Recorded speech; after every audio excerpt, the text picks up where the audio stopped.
Қайырлы демалыс күн. Мерекеміз, демалысымыз құтты болсын, қайырлы болсын. Мен сіздерді Атомидің люкс сападағы декоративтік Аделика сериясындағы өнімдермен бүгін таныстырамын. Ол біздердің ең бірінші осындай әдемі, сондай күткен екі түсті тейін, екі түрлі, біреу ашық түсті, біреу қоңыр түсті. Соны мен бүгін қолдандым. Өте әдемі тұрады екен. Жарқырап, нәзік көрінеді, және қымбат сапада екені білініп тұр, көрініп тұр.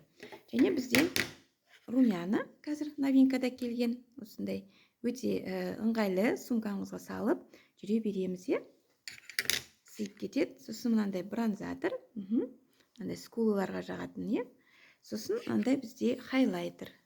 Осы новинкалар келді, қазір оның бәрін қолданып жатырмыз. Мынау бізде румяна, тоже румяна. Бұл да өте әдемі тұрады. Біздің өнімдердің жақсы жері тек қана декоративтік қызмет жасамайды. Бұл күтіп өзі керемет әсер, көңіл керемет нәтиже береді. Осы орталыққа келіп, осы өнімдердің бәрін тестировать етуге, өздеріңізге жағып көруге біз әр демалыс шақырамыз. Әрқайсыларыңызға қуанышты боламыз. Келіңіздер, көріңіздер.